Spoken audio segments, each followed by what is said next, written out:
Good morning to each of you. It is good to be with the congregation here and to have opportunity to speak to you in the beginning of this your gospel effort, and it's our pleasure. We have been familiar with the congregation here, though not in this location, for many years, and knew and attended the Stone Street Church and held meetings there in years past. But for many years, of course, we've been involved in the Philippine work, and the congregation here is providing some support to Philippine preachers. And so I want to give you just sort of a resume and work that's going on there, and hopefully for you to know that the work there is not something that is in vain, but that there is much fields of labor that are white unto harvest, and God indeed has blessed his work, and you are to be appreciated for your cooperation in that work. Philippine Islands is a group of islands. If you were asked how many they are, well, I might receive a lot of different numbers. The truth is there are about 7,000 islands in the Philippines. Of course, not all of them are inhabited, but they call them an island, whether they're a knoll or what. But there are, and have been around for many, many years. The work that's there have been work by brethren for at least 100 years in the Philippines. The Philippine Islands, of course, was under the domination of Spain for several centuries. It was in 1889 that the Spanish-American War was that wrested the Philippines from the control of Spain by our nation, and it became one that was a protectorate of the United States. The United States had a great influence in the Philippine Islands for 50 years or more. But the Philippines gained their independence somewhere around World War II at the conclusion of it, and of course have been an independent nation since that time. When you look at the Philippine Islands, you see a great influence of Spanish work. You find Spanish names, the surnames. You find cities. You find it in the religion, for at least 90% of those that are Filipinos are of the Catholic faith. You find it in many ways, but one thing it does not influence, or which did not dominate, and that was its language. For Spanish is not the national tongue of the Philippines. They have many, many different dialects, but the national dialect is called Tagalog. But the second language of the Philippines is English. And so one can go almost to any part of the Philippine Islands, and though a Filipino may speak to him, he may not always completely understand. But he's not quite at a loss with Americans or those that are from English-speaking countries as they might be in other places. About 27 years ago, in 1993, I became interested in the Philippines and made my first trip there with a Brother Kenneth Mars from California. Brother Mars had made one trip, and he had invited me to attend with him. I did not know Brother Mars. I had never met him, but we had a mutual friend that brought us together and recommended each to the other. And that was, of course, one that was the song leader, and you know him. So we look and we find that in those 27 years, much labor and energies have gone into that. We have, in that first trip, our first effort was on one island alone.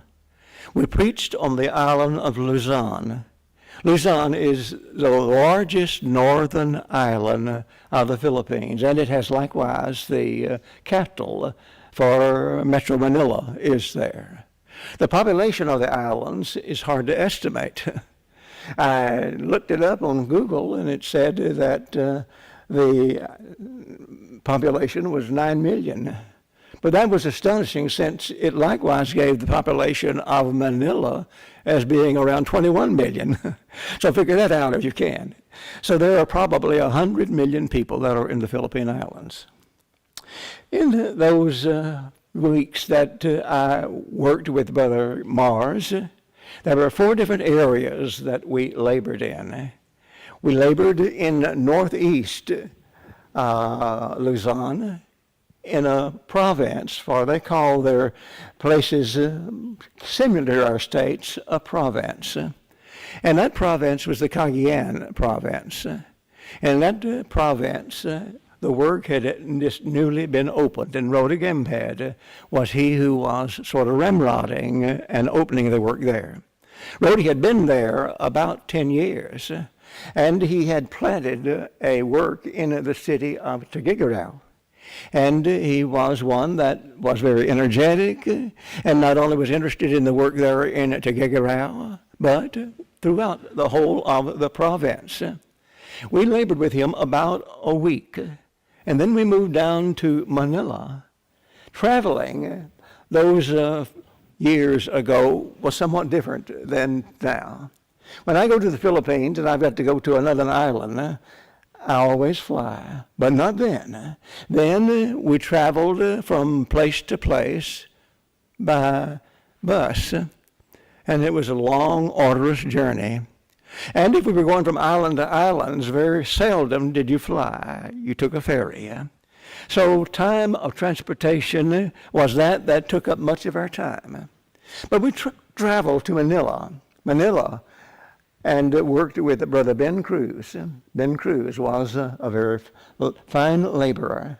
And we worked for a week. Then we went to Baguio City. The church had been in Baguio City for several years. The institutional brethren have a college there. And yet the work was that among conservative brethren. In fact, when you look at the Philippines, of all the nations of the world, that is likely the only nation in which conservative brethren far outnumber institutional brethren. But we spent about a week in Manila preaching to many, many preachers. Then we moved northward to Baguio City, as we said, and from thence we moved northward to northwest Luzon, to a province that was called Ilocos Norte, and then one south of it, Ilocos Sur. The work there was somewhat older than it was in Cagayan. Brother Matt Sabayan, Brother Vic Domingo were pioneers. They were Assembly of God preachers or Pentecostal preachers. Brother Matt was converted first. He went back to his home in Loag City or Sinai, and there he converted his first convert, Vic Domingo. They were the pioneer preachers in those years. And the work probably began in Ilocos Norte somewhere around 1980. And so for a week we spent there. I do not remember the number of individuals that were baptized at that time enough to whet my interest and make me desirous that I be able to go back and to help that work. And since that time, we tried for a while to labor regularly and full-time, but then when we reached retirement age, we felt that was impossible to be faithful to a congregation and try to give them full-time work and spend as much time as we were in the Philippines. And so in those coming months and years, we changed simply from preaching on Luzon and began to preach in all the varied regions, churches, or rather islands. We preached in the largest island of the Philippines, or rather the largest southern island of the Philippines, and that was Mindanao.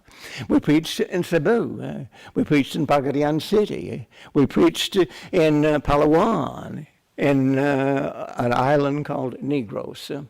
In all of these, we found hearts receptive, and those who were open to the gospel, and many individuals were baptized. During those early years that we preached, it was nothing unusual to see 50 or 100 people baptized in the few weeks we were there. Even today, when one goes, he is going to see some 30 to 50 people that might be baptized in a period of 3 or 4 weeks. Through the course of those years, we became acquainted with preachers and recommended their support. And there are 5 men that the congregation here provides support for. In the region, it's called Cagayan, there are 3 preachers that work in that area. And those three preachers are ones that is called Jimmy Duque, and then Abraham Payat, and then Ronaldo Payat. Jimmy is a younger preacher, and he has 4 congregations that he labors with. He has one daughter that is 18 years old, and he told me that from July through September, early September, they had baptized some 18 people. He receives about $500 a month in support, beside the support that the congregation here gives him. In the same region, Brother Abraham Payat and Brother Ronaldo Payat are ones that the only support that they receive, in my understanding, is that comes from you. Both of them preach for 2 smaller congregations, and Brother Abraham is the older of the 2. Now, I do not think that they are father and son, but they are related, perhaps uncle and nephew. Then to the west, in the region that's called Ilocos Norte, you support a preacher by the name of Oscar Gamaliel.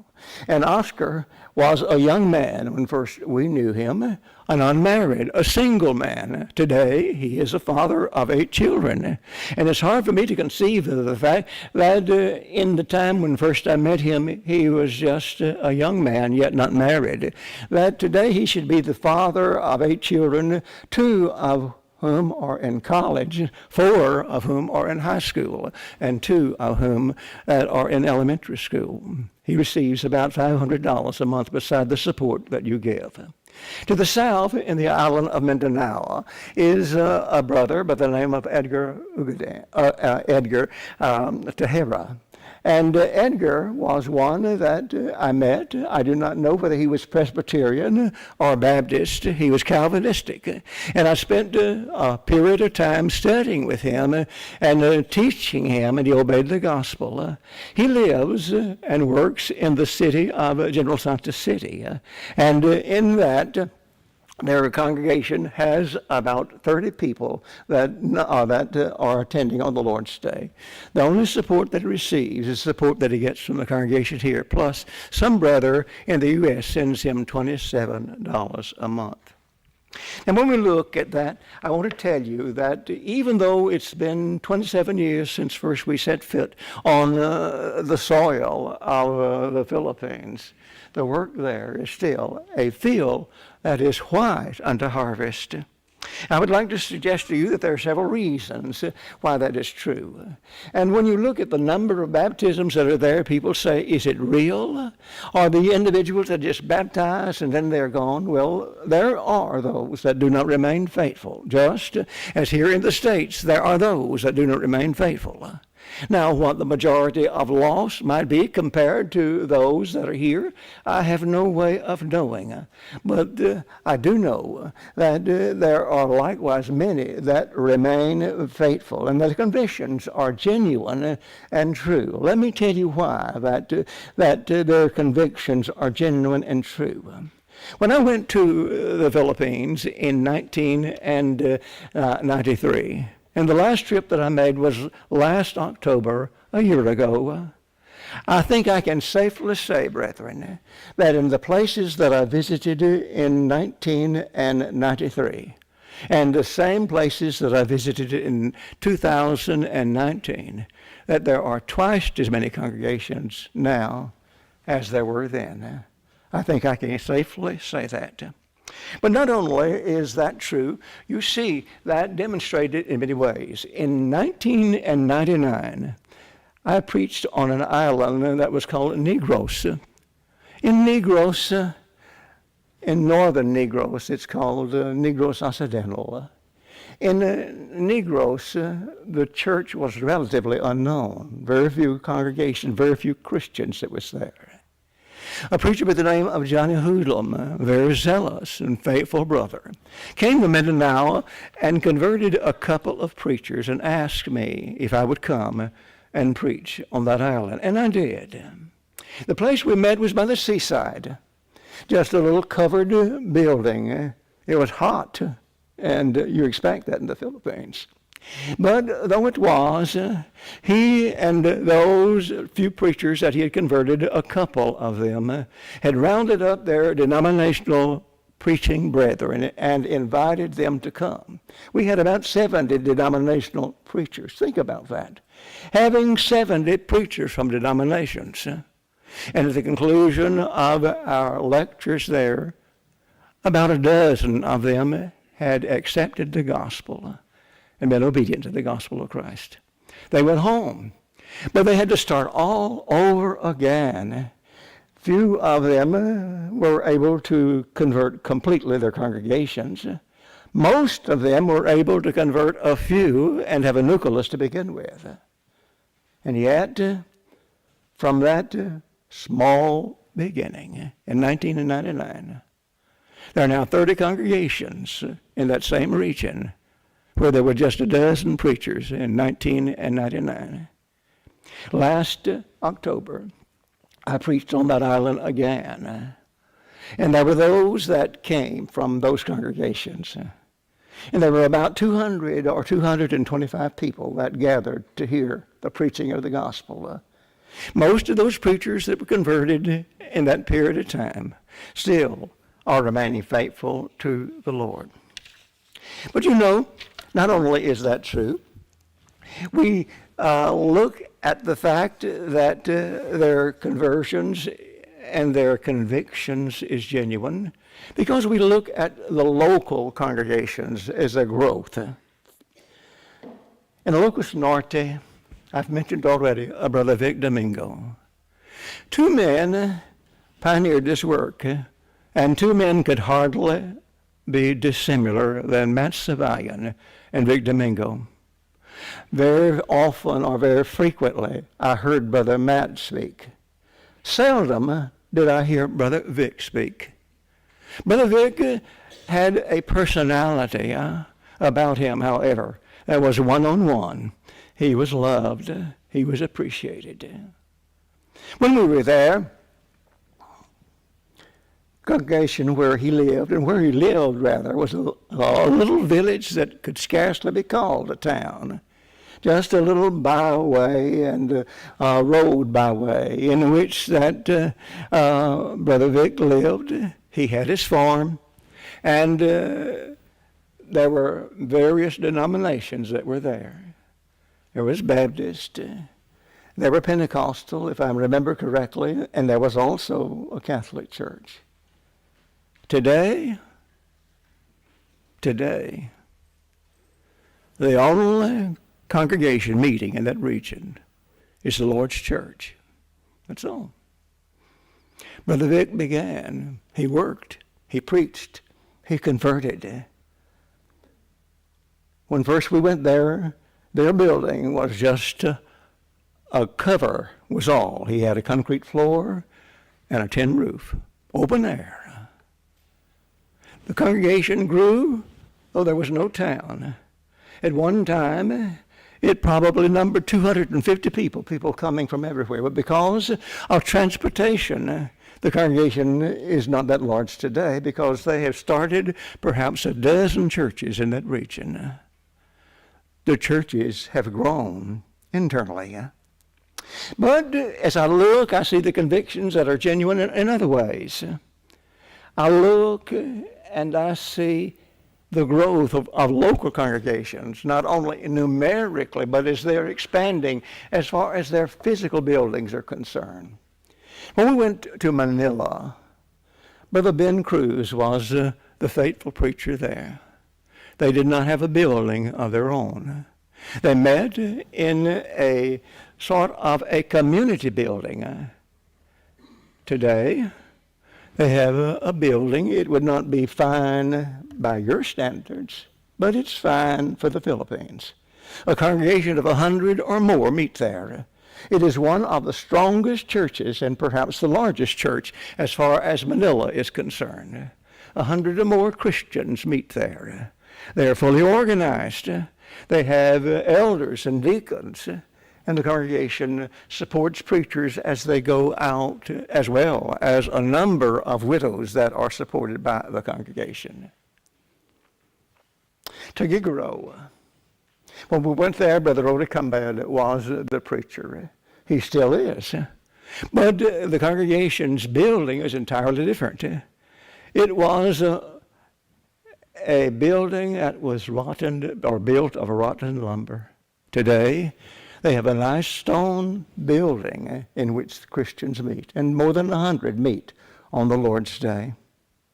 The same is true in Escoda. When we went to Escoda, where the big Domingo preaches, it was, as I said, just a covered shed. That's all. Today, they have a very fine building that they have built around that covered shed. It's air-conditioned, and they have the modern conveniences.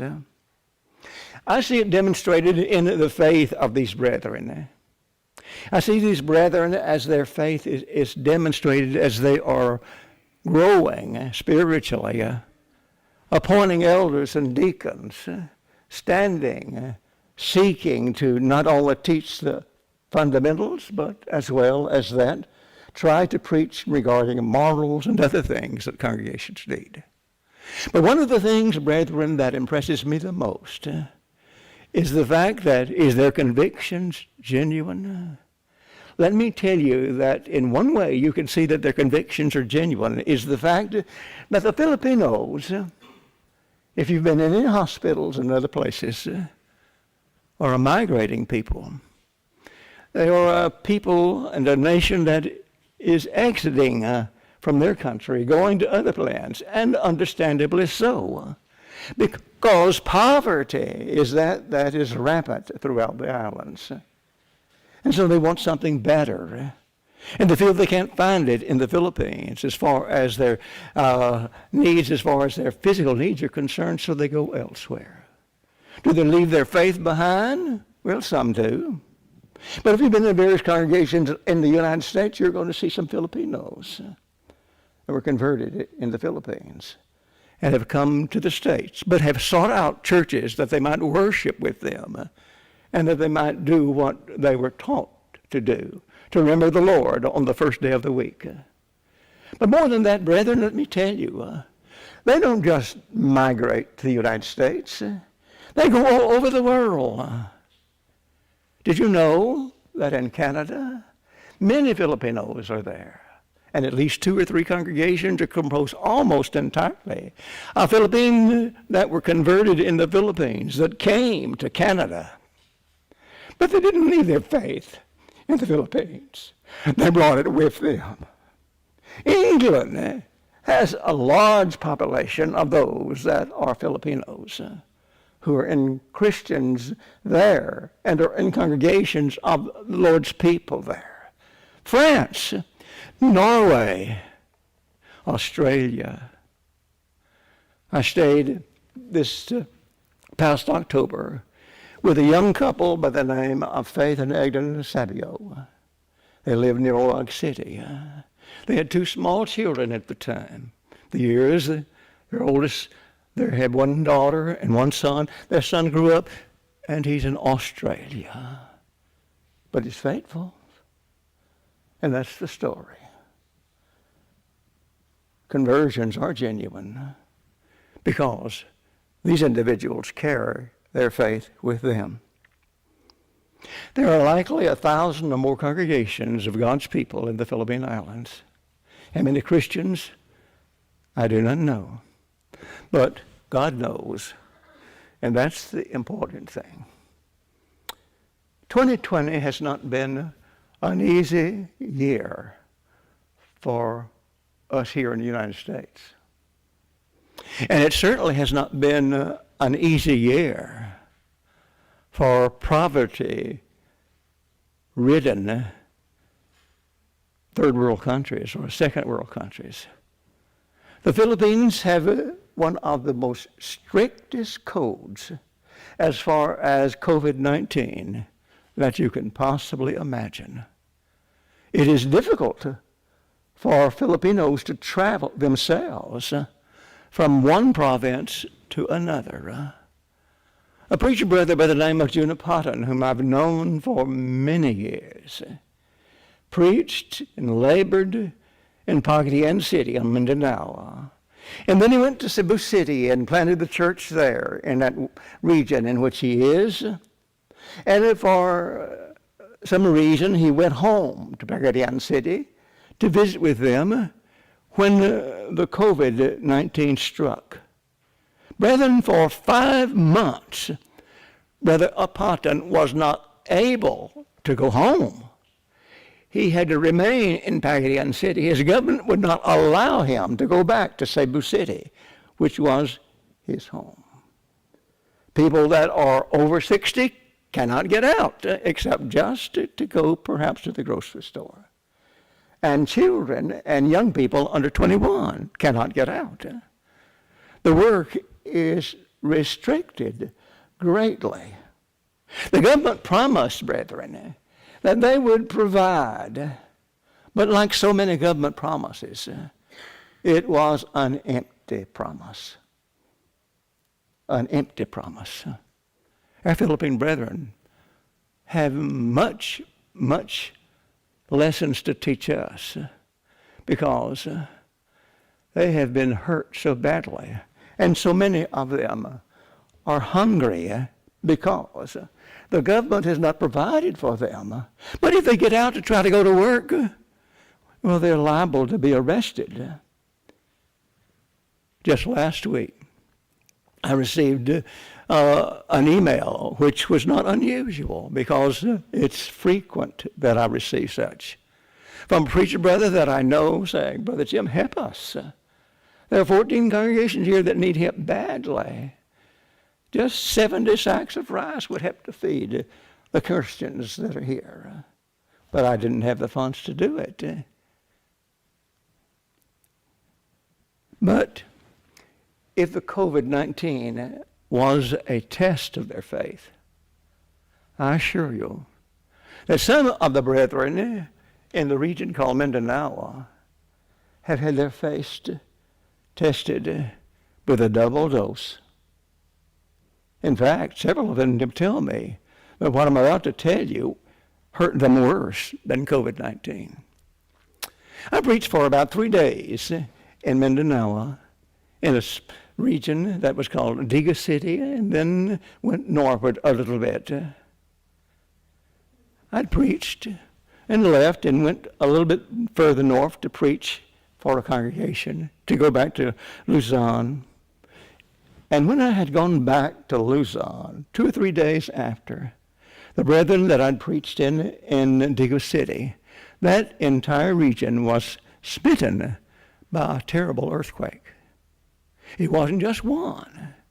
In the weeks and the months that have followed, a half a dozen severe earthquakes have crumbled their homes, destroyed their buildings.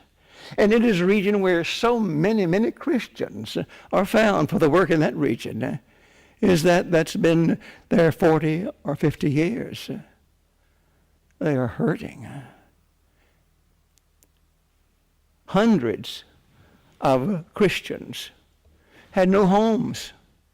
American brethren, through their great generosity, provided tents for them, provided food for them. Many churches, you provided some support for them. And those were temporary needs, but they did not take care of permanent needs. A tent will take care of me right now, but what about a month from now? Am I going to live in a tent the rest of my life, the next 10 or 12 years? The government did open and say, we have the virgin forest. Cut timbers. You're free to do so. And so that was a plus. And so Philippine brethren have access to lumber, but that doesn't solve the problem. In the months that have followed, many churches have sent funds to help these build permanent buildings, a small building, something that you might put your living room in. But they can be built for about $500 or $600. It involves stone, masonry block and the timbers that are there. Still, there were about 200 Christians still living in tents. So, brethren, they've had a double whammy, and they need your help. They need your help as far as the preachers are concerned. They need your help as far as the matter of helping them in feeding them in these times of crises. Been many changes in the years since I first went to the Philippines. And as I look at those changes, I think back and sometimes become mournful. A few weeks back, a friend of mine by the name of Bill Cruz lived in Texas, in Louisiana, and other places. A little older than me, perhaps. But he called me and he said, Brother Jim, that I don't have any friends.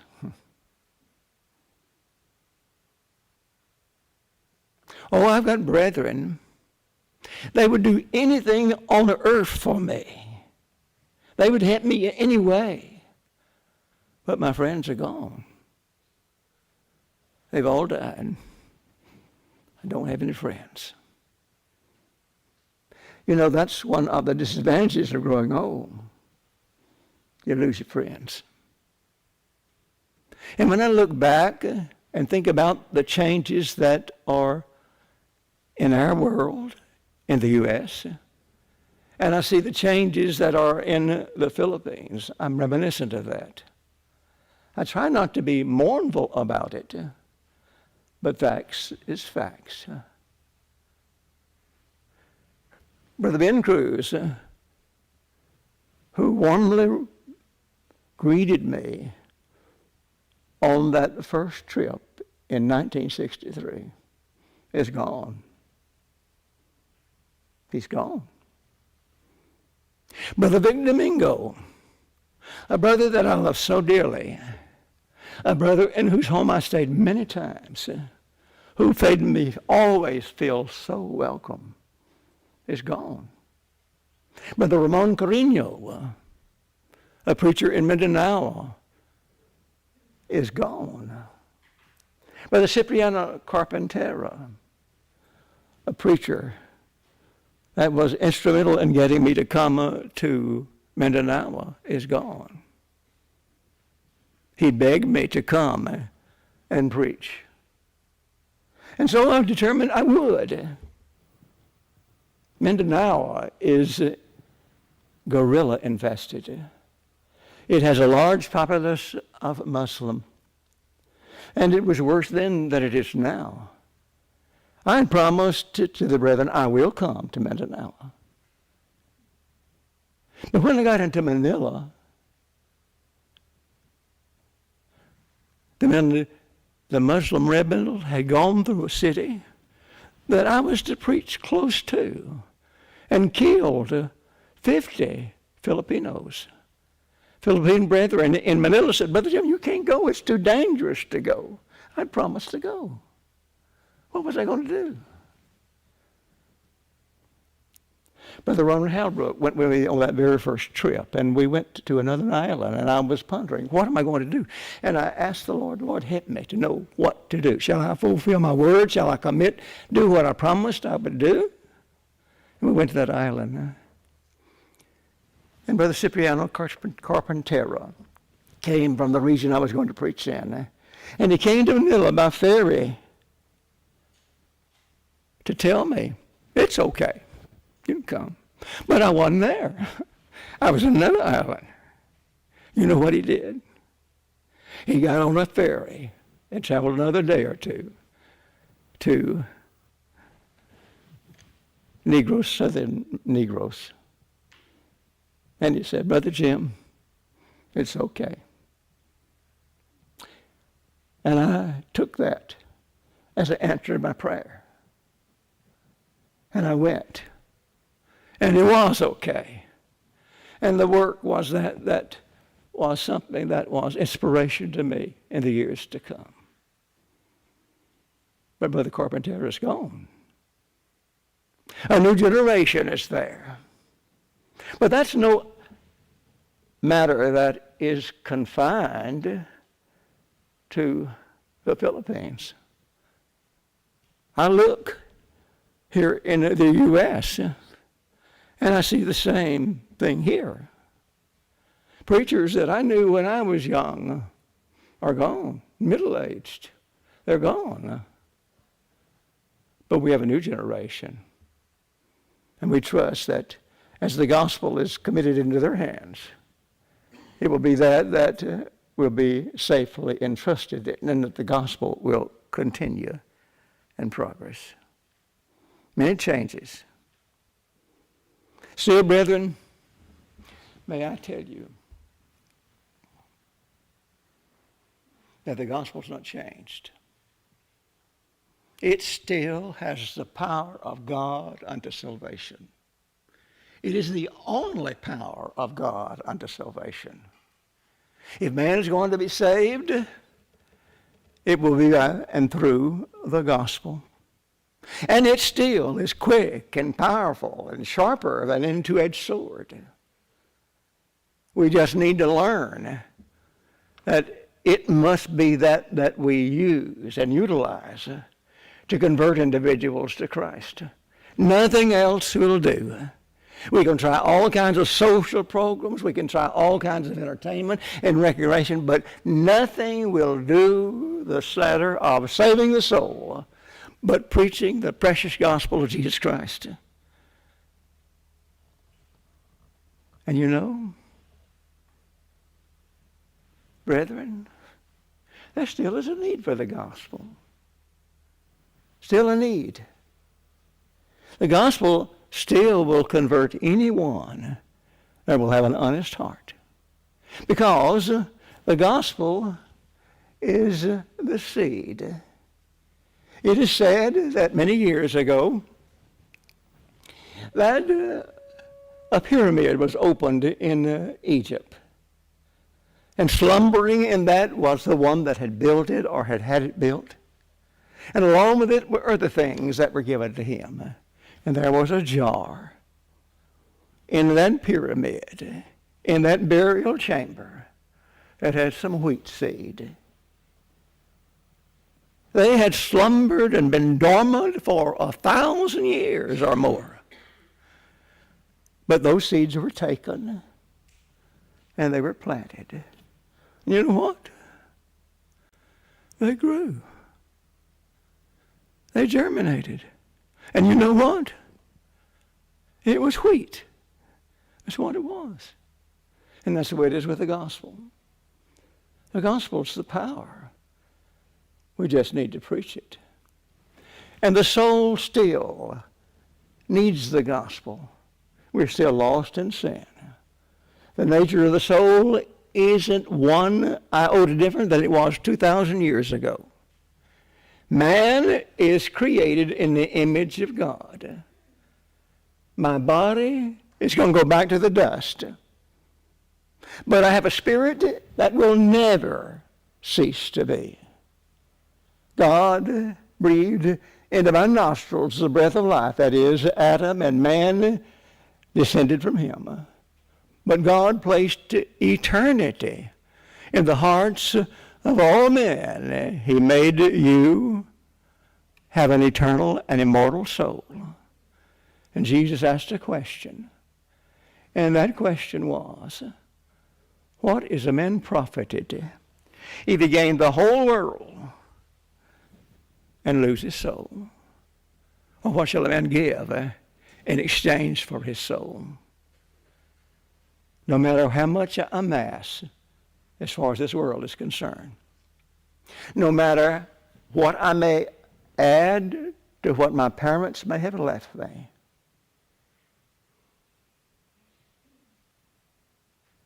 that's nothing. And it can never begin to compare with what the worth of my soul is. If you were to heap up all of the riches of this world, all of the fine buildings and the poor ones, all of the fine conveniences we have and put it in a pile. And then you took one soul and compared the value. You know which one would outnumber? Sure you do. Sure you do. You know it's the soul. We had to preach the gospel at home, in the Philippines, in Africa. We need to do that until the Master comes. He hasn't changed his Great Commission. And remember the song of one? The Lord has made the race. Through one has come the fall. Where sin has gone, must go his grace. The gospel is for all. Brethren, you're on the beginning of a gospel meeting. The gospel is for all, for the Filipinos and for those in the U.S. Use it well. Use your time. Do what you can. Because if you just influence one single soul and bring that one single soul to the Lord so that he learns the gospel, you will have done something that was worth more than all the world. Thank you, brethren.